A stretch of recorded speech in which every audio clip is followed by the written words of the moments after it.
الحمد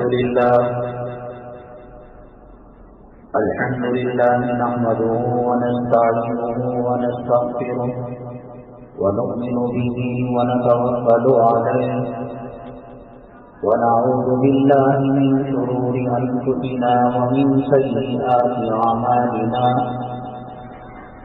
من يهده الله فلا مضل له ومن يضلله فلا هادي له ونشهد أن لا إله إلا الله وحده لا شريك له ونشهد أن سيدنا ومولانا محمدا عبده ورسوله صلى الله عليه وعلى آله وأصحابه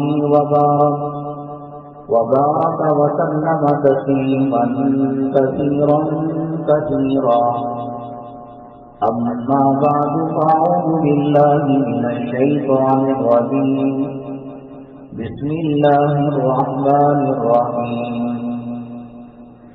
يا أيها الرسل كلوا من الطيبات واعملوا صالحا قال النبي صلى الله عليه وسلم الكاتب حبيب الله أو كما قال النبي عليه الصلاة والسلام رب اشرح لي صدري ويسر لي أمري واحلل عقدة من لساني يفقهوا قولي اللهم صل على سيدنا مولانا محمد في أول كلامنا اللهم صل على سيدنا مولانا محمد في أوسط كلامنا اللهم صل على سيدنا مولانا محمد في آخر كلامنا. معزز سامعین کرام، جمادی الاول کی 12 تاریخ 1442 ہجری ہے اور شمسی کیلنڈر کے حساب سے 17 دسمبر 2021. آج کے جمعے کے اہم ترین عنوانات یہ ہیں: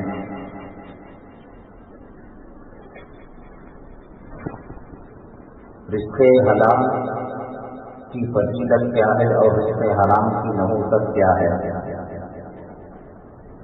اور اس کا ایک مومن اور ایک مسلمان کو کتنا خیال کرنا چاہیے، اس تعلق سے بات ہوگی. داڑھی اسلامی شعائر میں سے ہے. بعض چیزیں واجب ہوتی ہیں، بعض چیزیں فرض ہوتی ہیں، اور بعض چیزیں شعائر اسلام ہوتی ہیں.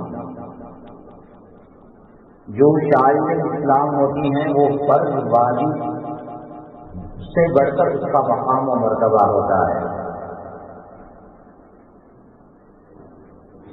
داڑھی ہے، عورتیں جو مہندی لگاتی ہیں، مقصد اس کا کیا تھا اور کیا سے کیا ہو گیا؟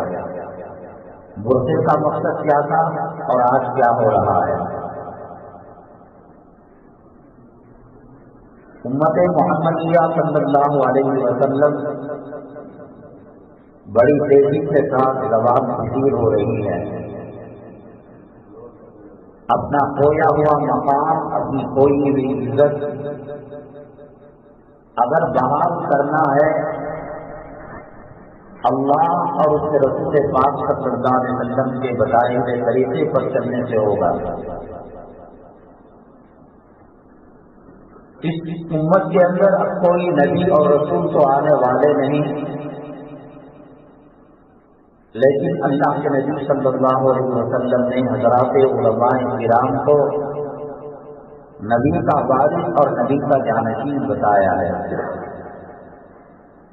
امت جب تک علماء سے جڑی رہے گی اور ان کے بتائے ہوئے طریقہ کار پر عمل کرے گی، کاربند رہے گی، اللہ تعالیٰ کی رحمتیں اور برکتیں اس سے وابستہ ہوں گی. منبر جو جمعہ کا بیان ہوتا ہے، عربی خطبہ اور نماز ہوتی ہے، یہ شاعر اسلام میں ہے. نبی کریم صلی اللہ علیہ وسلم جب تک باحیات تھے کبھی منبر و محراب دوسروں کے لیے نہیں چھوڑا.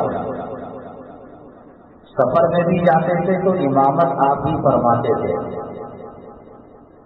مرض الوفات کے اندر نبی کریم صلی اللہ علیہ وسلم کی طبیعت بہت زیادہ خراب ہو گئی تو سیدنا ابو بکر صدیق رضی اللہ تعالیٰ عنہ کو کہا کہ وہ امامت کریں، لیکن آخری نماز کے بعد آپ اس قابل ہو گئے کہ آپ سہارے سے محراب تک پہنچ سکتے ہیں. تو وہ آدھی نماز ہی میں حضرت سیدنا صدیق اکبر رضی اللہ تعالیٰ عنہ محراب سے مصلی کو خارج کیا اور نبی کریم صلی اللہ علیہ وسلم وہاں سے اور آگے نماز کو آپ نے بڑھایا اور بڑھایا. اس سے معلوم ہوا کہ سکرات کی سختی میں بھی نبی کریم صلی اللہ علیہ وسلم نے محراب اور مصلی کو ترک نہیں فرمایا. اب یہ دیکھنے میں آ رہا ہے وہ اسلامی اسکالر کے نام سے کچھ لوگ یوٹیوب کے اندر انٹرنیٹ کے اندر کچھ اسلامی لٹریچر پڑھ لیتے ہیں اور ہم نے سنا اور گزشتہ جمعہ اخبار میں بھی اعلان آیا کہ فلاں صاحب فلاں مسجد کے اندر جمعہ کا وہ عالم نہیں، وہ مفتی نہیں. اس سے بہت نقصانات ہوں گے. نبی کریم صلی اللہ علیہ وسلم سکرات کی سختی میں منبر محراب چھوڑ کر نہیں دیے تو پھر آج کے ماحول میں غیر عالم کو محراب کے اندر اور جمعہ کے منبر سے استعمال کرنے کی کیسے اجازت دی جا سکتی ہے؟ جوڑنا ہے اثر میں جوڑیے گا. ہفتے کے 7 دن کسی نماز کے بعد کسی کو تقریر کرنے سے نہیں روکا جا رہا ہے. کہا یہ جا رہا ہے کہ منبر اور محراب نبی کریم صلی اللہ علیہ وسلم باحیات تھے تو استعمال فرماتے تھے. آپ کے جانے کے بعد خلفائے راشدین پھر ان کے جانشینوں نے استعمال کیا. اسلامی تاریخ کے اندر غیر عالم غیر مفتی صرف اسکالر کے نام پر منبر و محراب کے اندر جمعہ کی تقریریں کرنے لگے. ایک نیا فتنہ پیدا ہو سکتا ہے کہ موجودہ امام عالم اور خطیب کے مقابلے میں ان کا ریسرچ تحقیق اور علم زیادہ ہو، لیکن جو نسبت صفا کو جا کر لگتی ہے، دار ارقم کو جا کر لگتی ہے، غار ہرا کو جا کر لگتی ہے، وہ کہاں سے لائیں گے؟ تو بہرحال یہ فتنوں میں سے خطرناک فتنہ ہے، اس سے بچنا چاہیے. اس کے بارے میں بات کریں گے. امت مسلمہ کے اندر غریب بچوں کی شادیوں کا مسئلہ لے کر بہت فکر مند ہوتے ہیں رفاہی اور خیر خواہی ادارے. شادیاں کراتے ہیں. ہندوستان کی اس ریاست گجرات کے اندر تقریباً 1 لاکھ روپے کے قریب ساز و سامان دلہن کو دلہا کو دیے جاتے ہیں اور 800-900 شادیاں احمد آباد اور دیگر علاقوں میں کرائی جاتی ہیں اور سارا شہر میں گھما گھمی رہتی ہے. کہیں کھانا پک رہا ہے، کہیں دلہن سج رہی ہے، کہیں دلہا تیاری کر رہا ہے. اصل میں شادی کرانا بڑی بات نہیں. نبی کریم صلی اللہ علیہ وسلم کی سنت کو لے کر شادی کرانا یہ کمال کی بات ہے. بعض اسٹیٹ کے اندر ریاستوں میں وہاں کے جو چیف منسٹر ہیں، وزیر اعلیٰ ہیں، 500 شادیاں انہوں نے کرائی. ان میں اور مسلمان کے کرانے میں فرق کیا ہے؟ مسلمان سنت کا دامن نہیں چھوڑنا چاہیے. اس تعلق سے انشاءاللہ تفصیلی بات عرض کریں گے. خواجہ اجمیری رحمۃ اللہ علیہ کو گزشتہ جمعہ میں جو سوال رکھا گیا تھا وہ یہ تھا کہ ان کے جو پیر و مرشد تھے انہوں نے کہا کہ فجر کی نماز میں امامت کروں گا اور میرے پیچھے جو مصلی نماز پڑھیں گے، مقتدی نماز پڑھیں گے، انشاءاللہ دعا کر کے کروا کے ان کو ہم جنت پہنچانے کی کوشش کریں گے، گویا کہ وہ جنتی ہیں۔ ہو سکتا ہے خواجہ اجمیری رحمۃ اللہ علیہ کے پیر و مرشد کو اللہ نے الہام کیا ہو یا بشارت آئی ہو۔ اب جب دیکھیں گے کہ صاحب لڈو بٹ رہا ہے، بوندی بٹ رہی ہے، تو ہزاروں لوگ آ جائیں گے۔ تو خواجہ اجمیری رحمۃ اللہ علیہ کے پیر و مرشد نے کہا اس کا ڈھنڈورا جو پیٹے گا وہ اسلام سے نکل جائے گا۔ جو نارمل مصلی آتے ہیں، مقتدی آتے ہیں، وہ آنا چاہیے۔ حضرت فجر کی نماز کے لیے محراب میں آئے، نماز سے فارغ ہو کر دیکھا اچھا تک مسجد بھری ہوئی، صحن بھرا ہوا اور سڑکوں پر لوگ نماز پڑھ رہے ہیں، جنت کی بشارت جو سنیں گے۔ کہا کس نے بلایا؟ خواجہ اجمیری رحمۃ اللہ علیہ نے کہا کہ میں نے بلایا۔ پیر و مرشد نے کہا کہ ہمارا اعلان تم نے سنا نہیں؟ ہم نے کیا بتایا تھا کہ جو اس کا ڈھنڈورا پیٹے گا، تبلیغ کرے گا، دوسروں کو نماز پڑھنے کی دعوت دے گا، وہ اسلام سے خارج ہو جائے گا۔ تو خواجہ اجمیری رحمۃ اللہ علیہ نے کہا جی حضرت۔ تو خواجہ اجمیری رحمۃ اللہ علیہ اپنے پیر و مرشد کے حساب سے جب انہوں نے دعوت دی فجر کی نماز کی، اسلام سے خارج ہو گئے۔ پھر وہ ولی کیسے باقی رہے، مسلمان کیسے باقی رہے، اور کیا ان کو جنت میں سرٹیفکیٹ ملی، وہ کیسے ملی؟ جبکہ پیر و مرشد نے جو کہا ہوگا وہ اپنے من سے نہیں کہا ہوگا، اللہ تعالیٰ خواب میں فرشتے کے ذریعے سے یا کسی اور ذریعے سے بشارت دی ہوگی۔ جب انہوں نے ڈھنڈورا پیٹا، تبلیغ کی، اسلام سے نکل گئے، تو پھر اللہ والے ولی کیسے بن گئے؟ اور اللہ تبارک تعالیٰ نے ہندوستان کے اندر لاکھوں لوگوں کے تجدید ایمان اور غیروں کے کلمہ پڑھانے کا کام کیسے لے لیا؟ اور حضرت نے جب پوچھا پیر و مرشد نے کہ آج دعوت دے کر تبلیغ کر کر ڈھنڈورا پیٹ کر فرشتے کی بشارت کے حساب سے، اعلان کے حساب سے آپ اسلام سے خارج ہو گئے، تو خواجہ اجمیری رحمۃ اللہ علیہ نے کیا جواب دیا کہ اس کے بعد ان کے پیر و مرشد نے کہا کہ تم تو غریب النواز ہو۔ اس کی تفصیل آئے گی انشاءاللہ۔ حضرات آتے ہیں اپنے مرکزی عنوان کی طرف۔ اللہ تبارک تعالیٰ نے مسلمانوں کو جو اسلام کی دولت سے مالا مال کیا، ایمان کی دولت سے مالا مال کیا، یہ اللہ تبارک تعالیٰ کی بہت بڑی نعمت ہے۔ جانوروں میں انسانوں میں یہی فرق ہے کہ جانور دوسروں کے کھانے پر منہ نہیں مارتا، اسے جس چیز کا حکم دے دیا گیا، شیر کو کہا گیا کہ آپ نان ویج کھائیں، گوشت کھائیں، تو بس اسی کا پابند ہے، وہ گھاس نہیں کھاتا۔ جو ویج جانور ہیں، سرکاری سبزی خور، جیسے کہ بکری ہے، گائے ہے، دمبا ہے، بیل ہے، بھینس ہے، وہ شیر کی غذا میں آڑے نہیں آتے کہ کبھی بھوک زیادہ لگی ہو اور کباب کھا لیا ہو، چکن کے پیسز کھا لیا ہو یا بیف کھا لیا ہو۔ اللہ تبارک تعالیٰ نے ان کے دانتوں کی بناوٹ بھی ایسی بنائی کہ وہ گوشت کھانے کے لائق، یہ سبزی کھانے کے لائق۔ جانور کبھی اللہ تبارک تعالیٰ کی نافرمانی نہیں کرتا، اس کو معلوم ہے کہ اللہ کے بتائے ہوئی سنت اور اللہ کی بتائی ہوئی قدرت اور فطرت سے جو ہٹے گا وہ تباہ ہو جائے گا، برباد ہو جائے گا۔ اللہ تبارک تعالیٰ نے مسلمانوں کو کہا کہ اگر میری رضامندی چاہتے ہو، میری خوشنودی چاہتے ہو اور میرے راستے پر چلنا چاہتے ہو تو جانوروں سے عبرت حاصل کرو، ان کو جس فوڈ پر، جس غذا پر اور جس کھانے پر لگایا گیا وہ اس سے ہٹ نہیں رہے ہیں۔ تمہارے لیے ہم نے کچھ چیزیں حلال کر دی اور کچھ چیزیں حرام کر دی۔ حلال کو حلال سمجھ کر استعمال کرو، حرام کو حرام سمجھ کر اس سے بچو، ورنہ اللہ کی لعنت اور اللہ کے عذاب کا شکار ہو جاؤ گے۔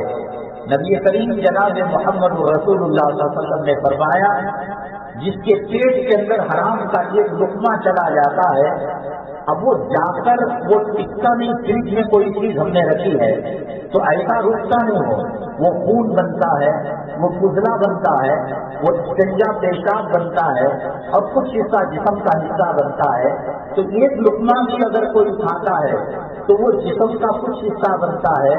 آپ نے فرمایا کہ جب تک اس کے پیٹ میں وہ حصہ رہے گا اللہ اور اس کے فرشتے اس پر لعنت کرتے رہیں گے، نہ نفلی عبادتیں قبول ہوگی نہ فرض کی عبادت قبول ہوگی۔ سب سے بڑا مسئلہ آج کے زمانے کا یہ ہے کہ عوام علماء کرام سے دور ہوتے جا رہے ہیں اور دینی بات سمجھ میں نہیں آتی۔ فلموں میں کام کرنے والے ہجڑے نچیے حرام خور زانی بدکار ان کو غور سے دیکھتے ہیں اور سنتے ہیں، اور جمعہ کا مسئلہ علماء نے بیان کیا ہے، اذا نودی للصلاۃ من یوم الجمعہ فاسعوا الی ذکر اللہ وذروا البیع، بھاگ کر آؤ جمعہ کی طرف اور کاروبار کو بند کر دو، اور جمعہ کا وقت شروع ہونے کے بعد اس کی نماز پڑھنے سے پہلے وہ سوا کی پڑھے، وہ 1:30 کی پڑھے، وہ 2:30 کی پڑھے، وہ 2:45 کی پڑھے، اس سے پہلے تک اسے دکان کھولنے کی اجازت نہیں اور کام والے کو بھی رکھنے کی اجازت نہیں۔ نہ بغیر البیع شٹر ڈاؤن کرو اور مسجد کی طرف آؤ اور نماز پڑھو۔ اس کے بعد اللہ نے فرمایا وابتغوا من فضل اللہ، زمین میں پھیل جاؤ اور اللہ کے فضل کو تم تلاش کرو، مل جائے گا۔ حرام کی روزی کی نحوست سب سے بڑی یہ ہے، نہ وہ خود دعا کرتا ہے تو دعا قبول ہوتی ہے، اور دوسرے اس کے حق میں اگر دعا کرتے ہیں تب بھی وہ دعا اسے لگتی نہیں ہے۔ اللہ کی نظر سے جب گر گیا، اللہ کی لعنت اس پر آنے لگی، فرشتے اس پر بددعا دینے لگے۔ اب ایک حرام کا لقمہ جب 40 دن ہے اسے ملٹی پلے کر لے کر جاؤ، صبح میں ناشتہ کیا، دوپہر میں کھانا کھایا، شام میں کھایا، ولیمے کو یہ نہیں دیکھا، نکاح کی دعوت کو یہ نہیں دیکھا کہ کرنے کرانے والا رشوت خور ہے، حرام کی کمائی والا ہے، سود کی کمائی والا ہے، چٹ فنڈ والا ہے اور انکم اس کی حرام ہے۔ بس یہ کہا، رشتہ داری کا لحاظ کر رہے ہیں۔ ایک نوالا کھانا 40 دن تک جسم میں جب تک اس کے اثرات رہتے ہیں خدا کی لعنت برتا رہا ہے۔ یہ ننڈے ننڈے تک کھانا ان کو جگہ اور حلال و حرام کی تمیز کو چھوڑنا، یہ اللہ کے عذاب کو، اللہ کے قہر کو دعوت دینے والی چیز ہے۔ اور یہ چیز جب آ جاتی ہے نہ نماز میں مزہ آتا ہے، نہ علماء کرام کے بیانات سننے میں مزہ آتا ہے۔